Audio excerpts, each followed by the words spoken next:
The Paul Leslie Hour, helping people tell their stories. And now, your host, Paul Leslie. Hey, it's me. Welcome to episode number 22 of the Paul Leslie Hour. It's a very special day. We have singer, songwriter, performing and recording artist, radio personality.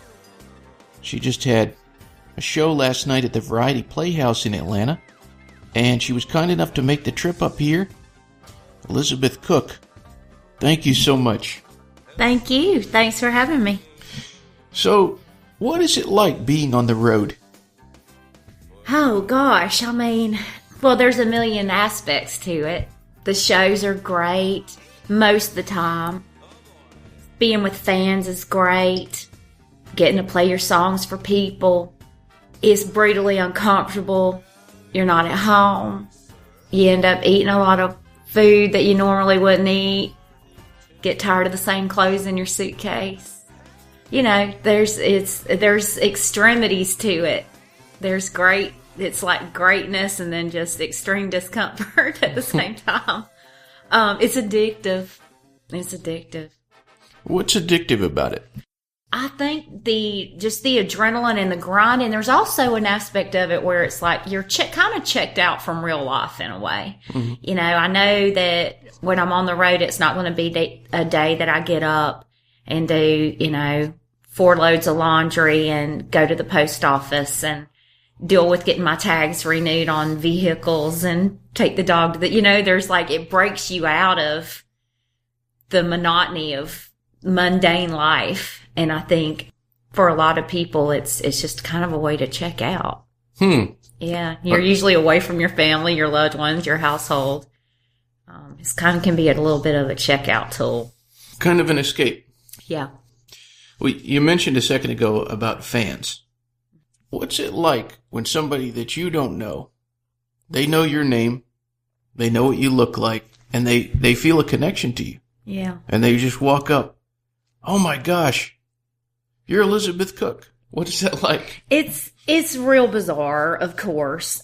And I really get it because of the radio show in particular, I think, speaks to the instance you're talking about, because people hear me talking. I don't really have anything to talk about. So I'm just talking about what I have for dinner and what's going on with the dog. And, they really, really hear a lot of personal details. So they feel like they know me really well. And they do. Mm-hmm. But I don't know them from Adam. So it's a weird dynamic. So it's a weird dynamic to meet someone that knows you really well or feels like they know you really well and you don't know anything about them. Mm-hmm. So most of the time, I love people. And I'm just interested in them, glad to meet them, kind of in shock, want to know, like, what are you doing when you listen to the radio? I'm kind of always surprised. So that's cool. It's cool, though. Not just fans, just anybody. Your colleagues, other singers, songwriters. What's the best compliment anyone's ever given you? Oh, God. I got cut from being this speaks to my vanity, but I got cut from a role once in a show, an acting gig, for being too young and good looking. Well, okay. All right. I'm going to get a little bit more soulful about that, though. I hope. I got invited to see Lou Reed at the Ryman, and I had been covering Sunday morning, and, after he got through playing, there was a queue of people that were to be brought back to meet Lou, and he got up by the time I got back to his dressing room backstage at the Ryman, he was in pajama pants eating a bowl of cereal on a couch with a lot of people around.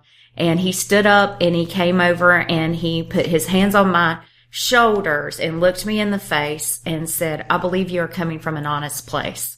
He didn't say, "Hey, how are you?" Shake my hand. It was none of the new. It was straight to that.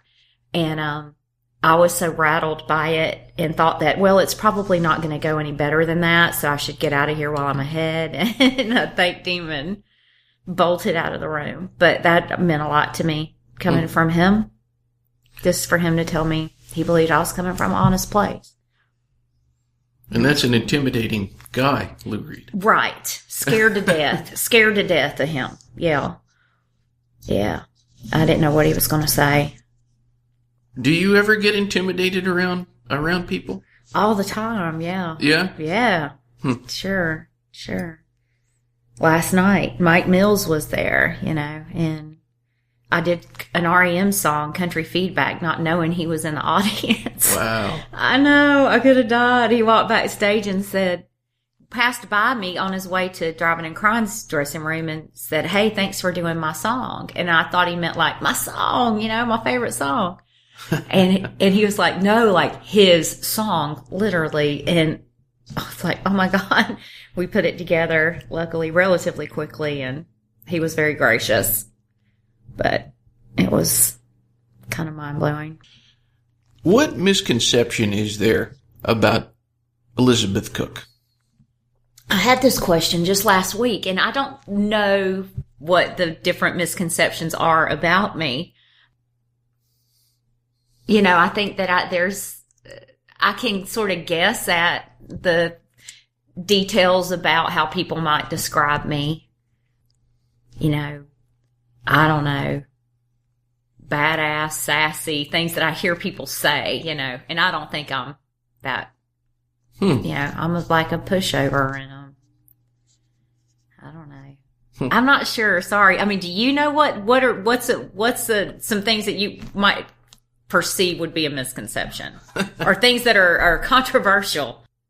I know there's a lot of talk about my drug and alcohol use. So yeah. I don't know. I don't either. What makes you happiest? Oh, there's a lot of things. I like relating to people and having a good time with people. I just got to be with my family for the holiday. It's a big deal to me, especially after the family's blown up through divorces and death. And I'm just so grateful. I'm grateful when I get home to the deep south, to Florida and Georgia. I always feel really good here. I love the terrain and nature. I love my people, my friends, seeing them do well. I love my dog, like making him happy. I like messing with my plants a lot. I have all kinds of plants I mess with and stuff like that. Drugs, alcohol, good movie, good band, good song, driving in my car, all kinds of stuff. I find I'm very fortunate. My father had a real zest for life in general, and we were poor. So just, I think really like normal things I was trained to see joy in. And, so I enjoy a lot of things. Well, speaking of your father, what do you think the biggest thing you learned from your parents is or was? Probably resilience. They both had so many knocks and so many challenges and just kind of refused to be set back or to have their life ruined. They were not going to have their life ruined by being poor, by being sick, by all the bad things that can happen. My mother was a single mom of 5 kids in West Virginia, abandoned, with no money, no help. She was finally rescued by family in Florida. My daddy came up sharecropping on a cotton plantation. Horrible, horrific things happened in his young life. He ended up in prison 3 times. Came out a mad alcoholic, fought through that. Had been sober over 30 years by the time he died. Stayed on a path of spiritual evolution to have like life fulfillment and happiness and love those around him in the face of all that. That's cool. Absolutely. Well, going back to, you mentioned this part of the country, which is the Florida-Georgia region. Mm-hmm. And if you want to talk about misconceptions, I think Florida is one of the states in the union that there are the most misconceptions about. There's a lot.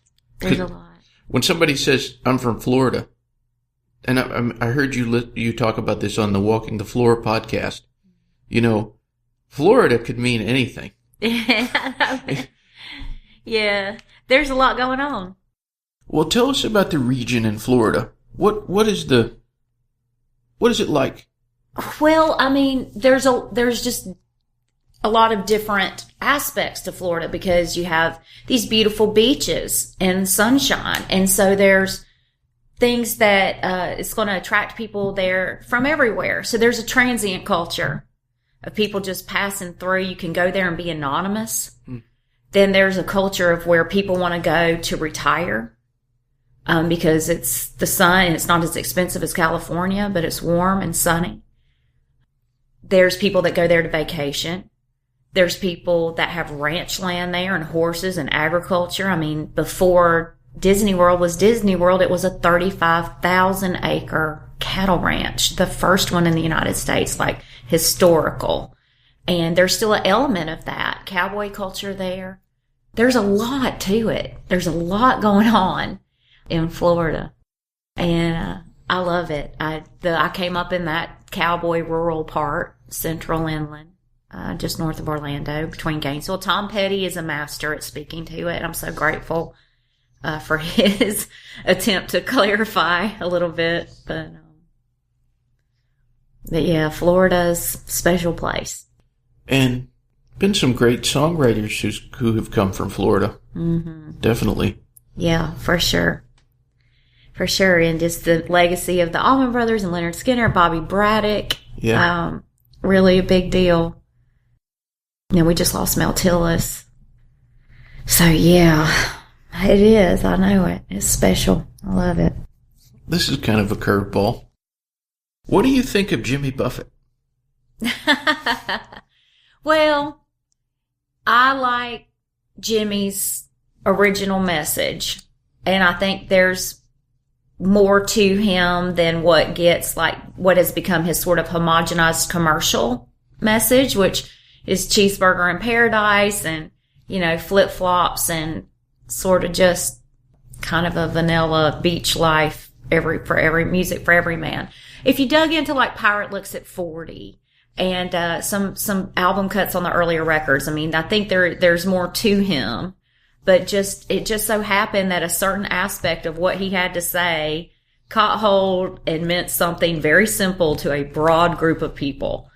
So, you know, there's just blown up beach balls and parrots and, you know, it's kind of, and it's an oversimplification, I think, of his music, to be fair.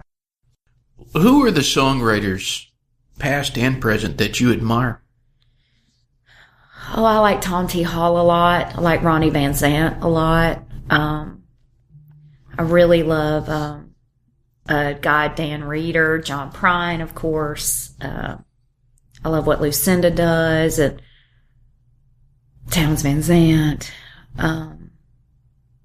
Merle Haggard was a great songwriter. He's such a singer and superstar. Willie Nelson, Waylon Jennings. I mean, it goes on and on. There's a lot of people that are really good at it. Mm-hmm. Thank goodness.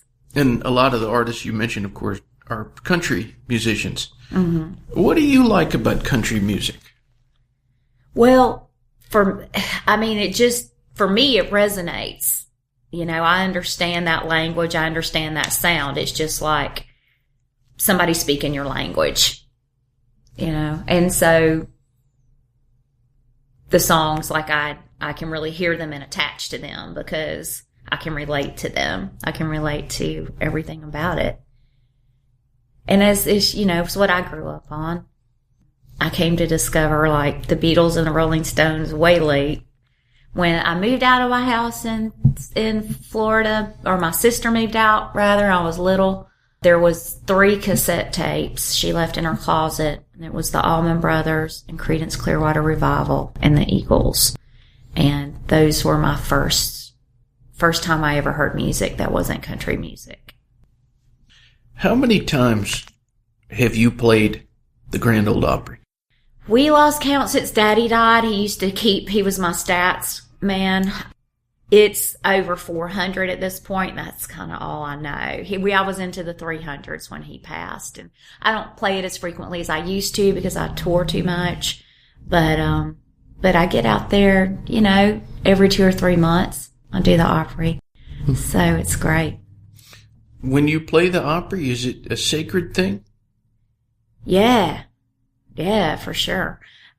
The sacred part to me is like the private things that happen, the things backstage, is everything that, it's the relationships I've developed there over the years. And of course it's an institution. It's an honor to be part of that institution.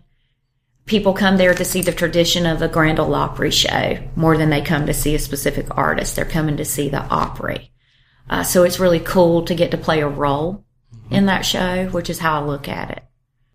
So yeah, it's always special. But to get to be backstage and see the Whites and Ricky Skaggs, and these are people that know my name and knew my parents, and you know, those relationships, I just such a rich family relationships that I have from doing the Opry so many times over the years. I just feel really lucky to have that. Not a lot of artists my generation have that. You have had this friendship with David Letterman. Yeah. And he is someone who really, really admires your music. What is David Letterman really like? The guy. You know, I think that he is, a lot of what you see is what you get. You know, he's a very down to earth, feet on the ground.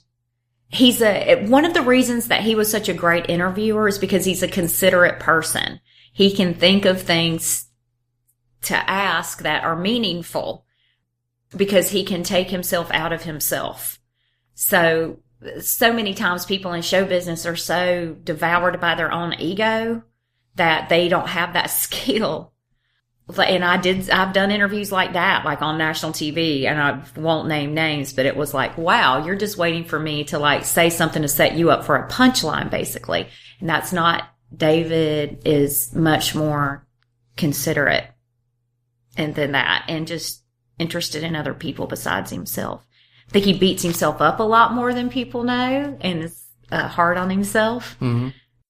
He's got a new show coming out on Netflix. I cannot get a straight answer out of him about what it's even about. Every time I bring it up, it's, you know, some elusive comment, changing the subject, kind of brushing it off, you know. Yeah. So, like, okay, I guess I'll find out when it comes on.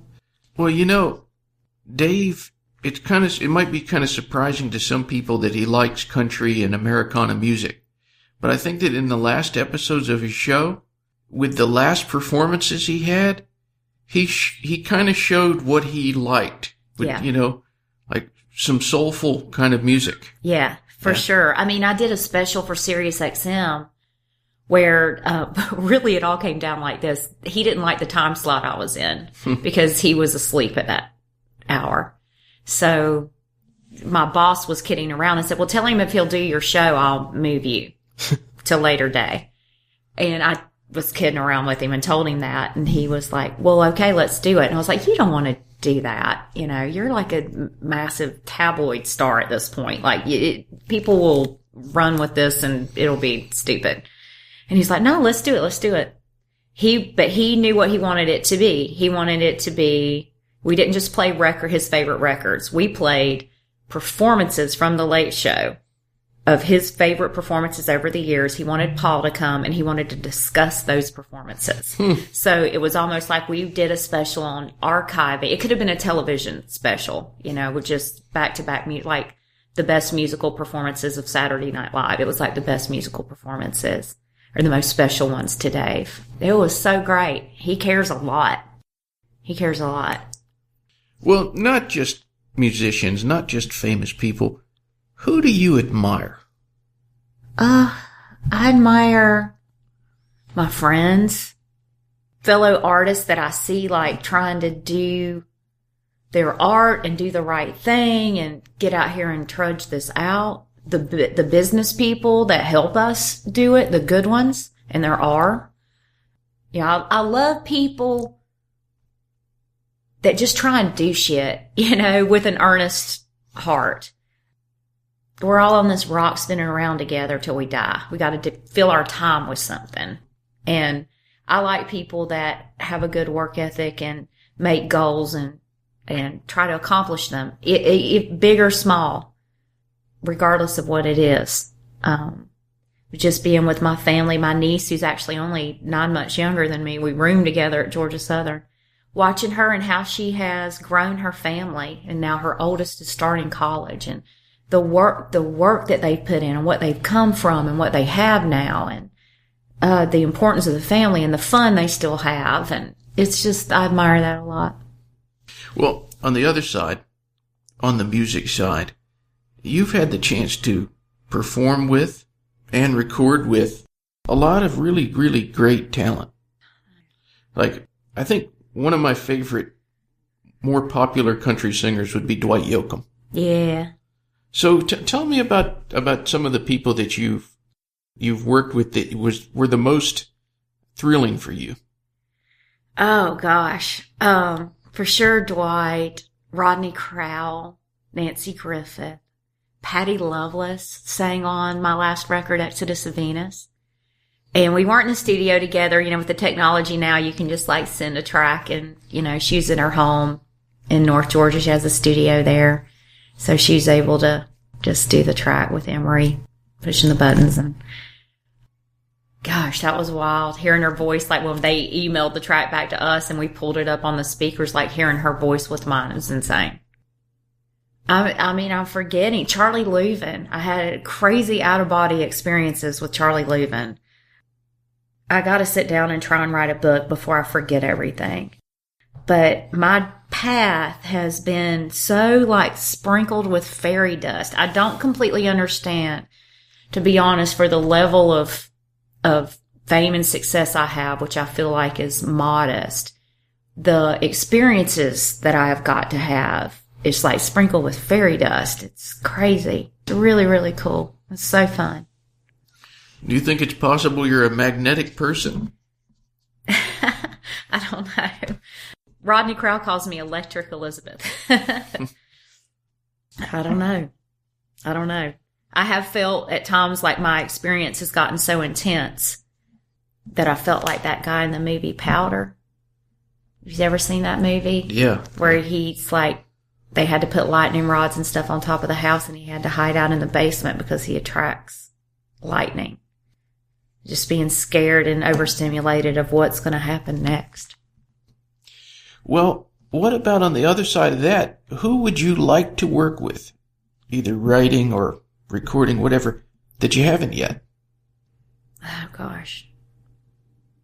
I don't know. I'd like to do it more with some of the people I've already been doing it with, because you get better at it. Every time you start out on a new, and you don't know what the actual ins and outs of the working relationship is going to be like. Beyonce?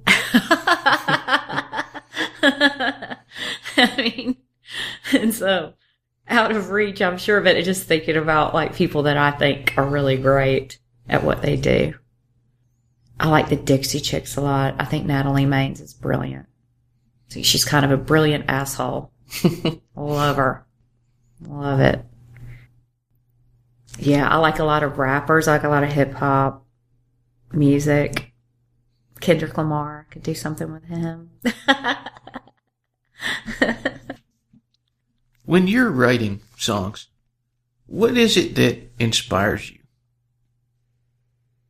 I wish I knew. It's like most of the time, my relationship with language is such that when a certain either thought comes through my head or something that I say or something I hear someone else say, kind of shoots like a bullet around the room. It'll just be a phrase or sometimes even just a word. Those are points of inspiration that then can just open up a whole song. It's usually like that. Is it therapeutic to write? Yeah, for sure. You get to really just go through an exercise with something that you're thinking and feeling. If something kind of jars you, jolts you, there's a reason. You're being triggered or whatever they would say in psychotherapy. And, there's something to explore there. And I think when you get to write a song and sort of flush that out, there's like naturally a processing that happens. and then to sing it over and over again. And I usually don't know, it's years later before I even got like a song that I have called Heroin Addict Sister, that it even took years for me to even fully wrap my head around what my feelings really were about that story. And I found it by mining through the language that I used to write it. And I was like, oh, and at first she was really upset about it. And then she came, and now she considers it a love song. How important is honesty? I mean, it's all we have. It's all we have. And I hate things that aren't earnest. And I've realized that people do that and are dishonest to protect themselves from something. But it's such a drag. What's something you no longer care about? I'm thinking. Drinking tap water. I used to wouldn't do it. Now I'm trying to get back with it. A little less. Like there was a time when, and I think it's because my immune system was in a tenuous situation, and I was extremely protective about what I would put in my body. What is the best thing about being Elizabeth Cook? Well, I think it's like the blessing and the curse part. It's like whatever it is that's happening to make me have what I feel is like a unique life experience. It's cool. I get to have a lot of cool people around me, people close to me that I can love and trust, and then we get to do all kinds of crazy shit all the time. It's just an adventure. It's the adventure I get to be on. Well, for anyone who's listening to this interview, however they might hear it, very open-ended, what would you say to anyone? We'll do what now? I like to open-ended, what would I say to anyone? Yeah, to anyone who's tuned in. Oh, I don't really have any advice.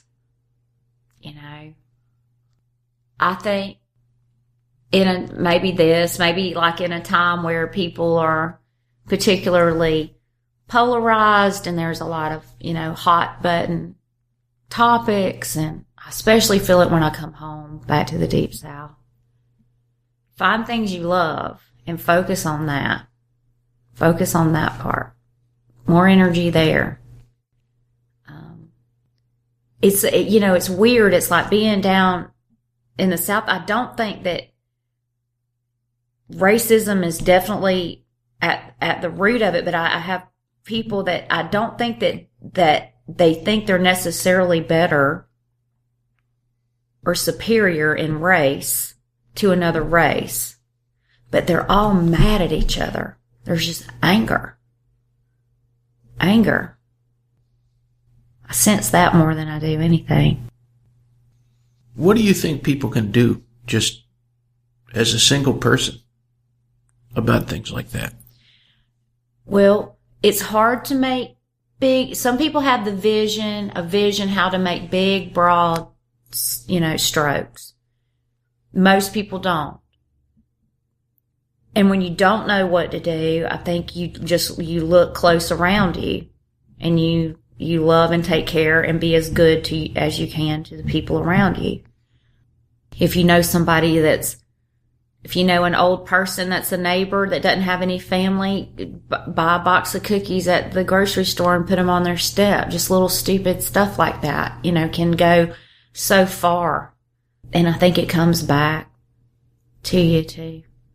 There's a lot of people that I don't get to take care of as well as I would like. But any opportunity to kind of do little things that I feel like might make somebody feel better, I like to try and do. I think we can do that for each other. And I think if more people do that, there is then a broader thing that happens, hopefully, just from that kind of energy going on. My last question. Who is Elizabeth Cook? Oh, God, man. How do you define? Oh, Jesus Christ. Oh, man. I am 5'7", probably weighing in at about 128 pounds these days. Blonde, green-eyed Florida girl. From parents that were older than me, older than most folks' parents. And having a crazy life experience, partying balls, making music, making love, making hay. It's great. Well, Elizabeth Cook, thanks so much for spending time with us. Thank you. Thanks for having me. My pleasure. If anyone wants more information, it's elizabeth-cook.com. Yep. Elizabeth-cook.com. And if you haven't subscribed to the podcast, it's free to do so. We're everywhere. And consider rating and reviewing. Thanks everyone for listening in. Until next time. The Paul Leslie Hour is hosted, produced, and written by Paul Leslie for Lifestyles Entertainment. For information, visit thepaulleslie.com. Thank you for being with us. Until next time.